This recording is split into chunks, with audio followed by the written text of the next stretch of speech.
Okay, so I think I'm recording. Welcome to your online lesson. Today we're going to be looking at experimentation. And please, if you hear a dog barking in the background or any other noises, don't worry about it. It's just really noisy and chaotic here today, and I have to keep re-recording. So yeah, just ignore any external noises. So I'm going to go through this quite quickly because there's quite a lot to get through, and I don't want to bore you. So I am going to talk quickly, okay? You have done some experimentation before. You might be aware of it, you might not, but hopefully by the end of this lesson you will be. So today I'm going to introduce you to lots and lots of different forms of experimentation, hopefully that you'll like. It's mainly to inspire you, but also I want you to get an idea of how you can use experimentation to communicate different messages or meaning within your theme. So you're going to identify at least 3 types of experimentation and do a bit of analysis as well. So you can experiment in lots and lots of different ways. You can experiment using your camera, so fast or slow shutter speed, high ISO, aperture. You can obviously experiment using composition techniques. You should by now know or use composition every time you've got that camera in your hand. Remember, leading lines, rule of thirds, framing, fill the frame. I mean, there's loads, isn't there? So you're not expected to use them all the time, but you are expected to be aware of them, okay? Some of you do it naturally anyway. Different materials, so using paint, using textiles, anything alien really to photography, merging anything with photography, using other materials, that's absolutely fine and certainly a really popular form of experimentation. Scene, so this doesn't necessarily apply to everyone, but if you're setting up a scene, then that's experimentation. You can experiment with your locations, you can experiment with what you're staging, so the elements within your scene, props that you're using, costumes, backgrounds, and other. Other is just because experimentation can be anything. Okay, so I'm going to take you through a few different forms. Okay, this one, I'm going to go into a bit of detail with the next 4 forms of experimentation. So with this one, this artist, yes, is communicating something that's very deep to them, and as you can see, they've used the darkroom. I'm using these chemicals to drip over, and just revealing certain aspects of the face, certain parts of the face. It certainly has that impact on you, and it communicates mood, doesn't it? And as it says here, the feeling of being submerged in a storm. And I think, yes, that's really something that we could probably all relate to, when you're not feeling great or if you've been through something that's particularly bad. One of my favourites, so this is about combining photography with paint or ink, and this artist in particular is looking or exploring the interactions between the imagination and reality, which I think is absolutely wonderful. How interesting, and what a fantastic form of experimentation to use to explore that, to communicate that, looking at colour in black and white. Again, looking at paint, I think this artist uses paint with her or his, I think it's her actually, Eliza Roselle, to express the character. So using paint to communicate characters and emotional states.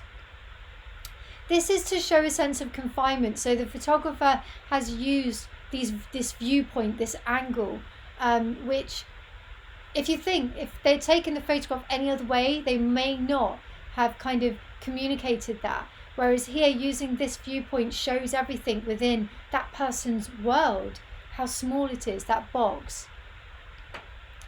This is very interesting. You've got slightly different angles, so multiple photographs, at slightly different angles. And for me, it just communicates chaos. It's distorting to look at. You can't quite feel at ease.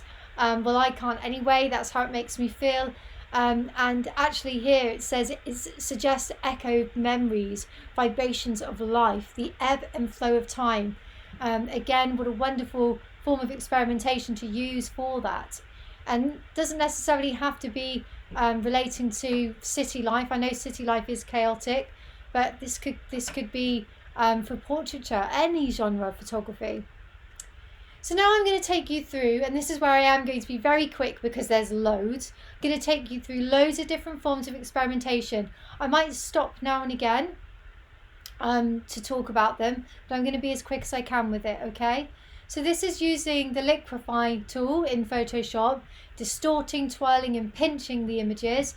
And as you can see, that's taking sort of very simple images of certainly not bland, but simple images of flowers and plants, and just turning them quite abstract and just changing certain areas of the image.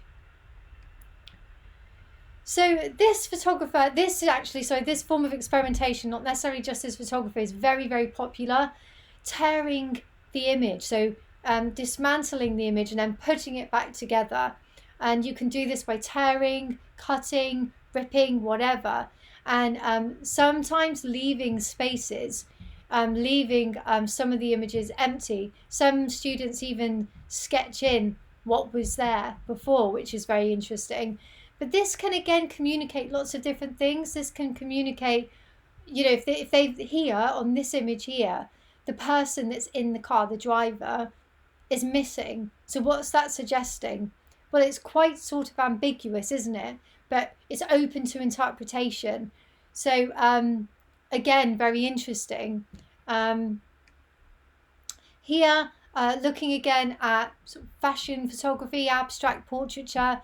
There's lots you can do. You can combine certain, let's say, inks and paints, but also even the costumes themselves you can do a lot with.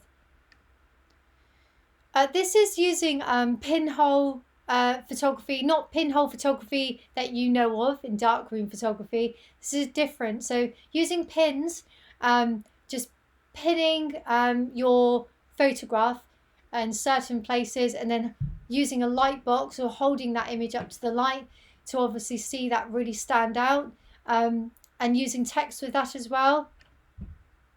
As you can see, there's lots of different ways of doing that. So combining again paint with photography, and different types of paint. I mean, it looks here like it's acrylic, but I don't know for sure. To be honest, it doesn't really look like Dwayne Michael's work, but it's if you think it's very again using colour and black and white, the flowers really stand out, and it's certainly abstract, isn't it? Using text is a brilliant way to experiment, whether it's actually on the actual photograph itself during the production sort of process, or whether you add text via the post editing process. That's fine. There's lots of different ways of adding text. So here's quite interesting, lots of tiles put together. Again, that idea of dismantling and then putting back together, and there's lots of different ways of doing that. Using framing, Photoshop color adjustment. 3D constructed landscape, something I don't necessarily recommend because it's a lot of work. Very fun, but lots of work. And I wouldn't want to put you off, but you need a lot of materials and a lot of patience. So layered 3D image, this is actually really easy to do and very easy to do in Photoshop. It's just using multiple layers, changing the scale, using the shadow and the blending options. And it creates a very abstract, again, disorientating image.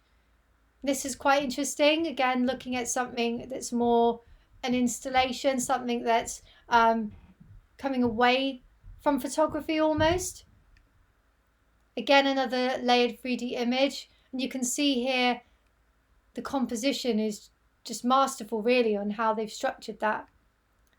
So looking at duplicating images and changing colours, and plenty of photographers, plenty of artists that do this. Andy Warhol comes to mind. So yes, you can use multiple images and just change the colours and then just have them together in a series. Really, really effective. Experimenting using lighting. Lighting is something I should have mentioned earlier. Lighting is very important when it comes to experimentation, and there's lots of different ways of using it. So the traditional way, obviously, in a studio, you've got your 3-point or 4-point lighting set up, and that's absolutely fine. That's still experimentation. But then you might want to start experimenting with shadows, moving the light around, doing or taking risks with the lighting, so you're not following all the rules. You're creating things that are, again, abstract. I mean, look at this one. Yes, there's been some editing, but it's very interesting, isn't it? And then you've got contrast as well that you can experiment with, and shadows, as I said earlier. So you can, again, think about the production during the shoot. What do you need? What can you use? How can you take a portrait or whatever it is, your photograph, a subject of whatever, and change it? Take it to the next level. Using collage, but in a very interesting way. As you can see here, they've used repetition, shapes as well. I think the outcome's amazing. Again, you've got to be dedicated if you want to achieve a result like that.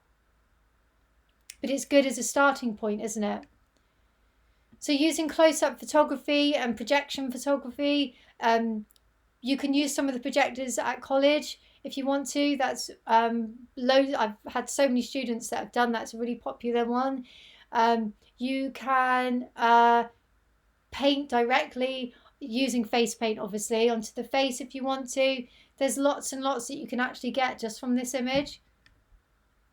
Again, this is where you've got different elements that are put together into an image that creates something very abstract and almost quite dark, depending on what you read from this.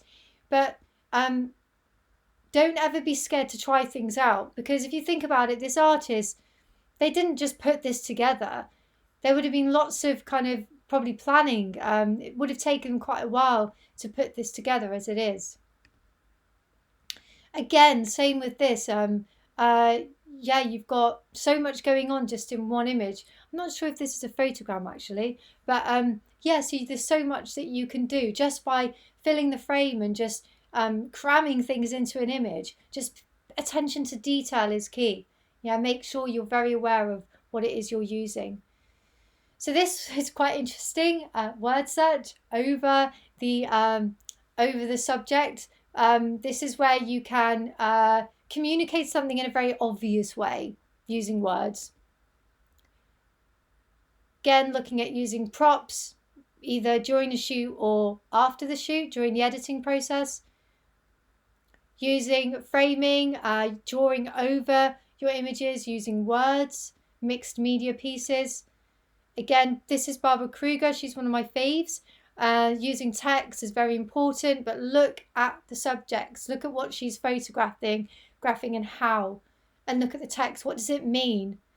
It's very impactful. It has a very big impact on us, doesn't it? And the sense of colours as well. The colours that she's using gives a sense of mood. She uses a lot of red and black and white. Merging images together. Again, looking at time, looking at character.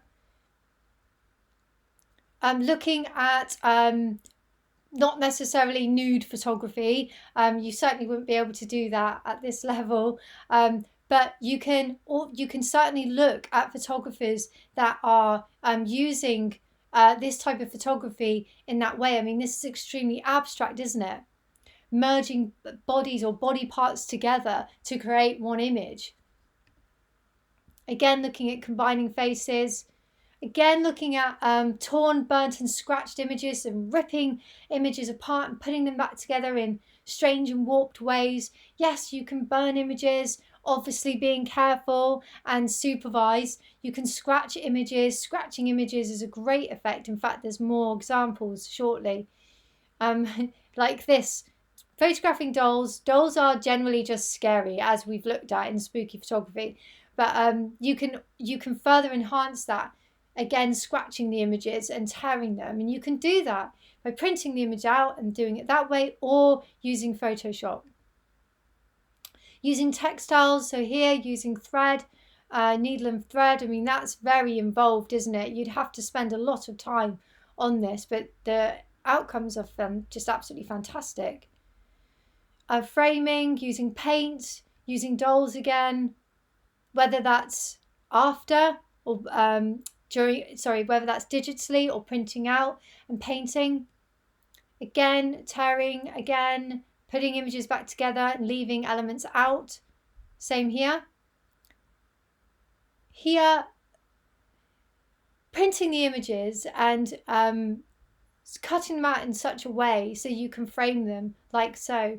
And I think is a really good idea, especially if you don't really know what to do for your experimentation, or you just want to add a little something to your shoot. Your best or final images, you could do something like this. Burning holes in images, as you can see here, is quite effective. And think about what that could communicate. I mean, for me, what really stands out with this image is it could be that the photographer or the artist is trying to, maybe it's a abuse campaign, raising awareness of domestic abuse, perhaps. You certainly get that from the way that this model's looking at the camera, but these could maybe represent or bruises. There's so much that you could draw from this. Here, drawing around or scratching onto the surface, drawing around certain elements or people, things within your image is a really good idea. Works really, really well. Again, scratching the surface, burning the images. Using dripping paint. Again, sorry, some of these are repeated. And cutting out the photograph and then sewing it onto patterned fabric. Very, very different, isn't it? And it's certainly not something we're going to be doing in lesson, but it's something that you could, if you're interested, try. You can give it a go. So before I end the lesson, I want you to really think about what your intention is for your theme. What's your message? Is there, go back to your statement. What is it you're trying to communicate? What are you trying to say in your via your photography? Or is it just purely about the aesthetic? Do you just not really care about any meaning? You just wanting to take photos that people can enjoy? Or is there more to it? Are you trying to deliver a message? Are you trying to change the world in some way via your photography? And if you are, you need to think about, well, okay, what form of experimentation would best fit that? Now, there might not just be one. There's probably going to be multiple forms of experimentation you're going to try. You might try loads until you reach maybe 2 or 3 that you think are perfect for your project.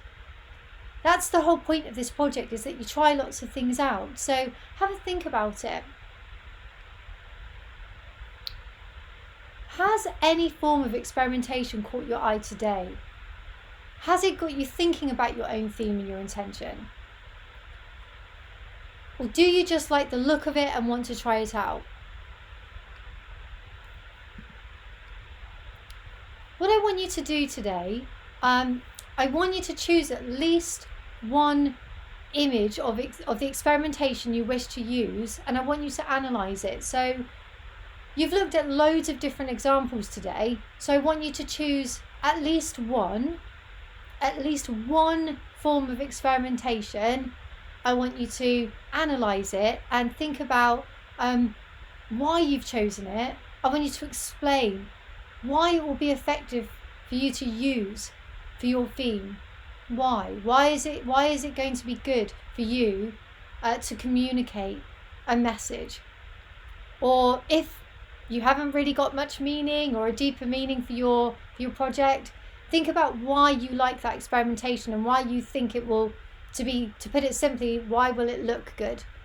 How will you do it? Write a paragraph explaining how you will use it. Sorry about the typo here, by the way.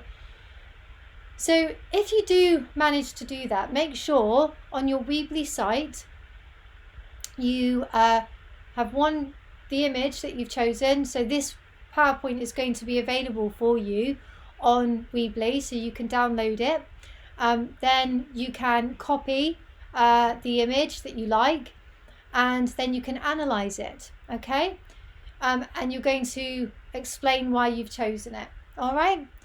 If you finish that, then you can please choose another. That's fine. There's no limit on how many you choose, but I don't want to bombard you with lots of work, okay?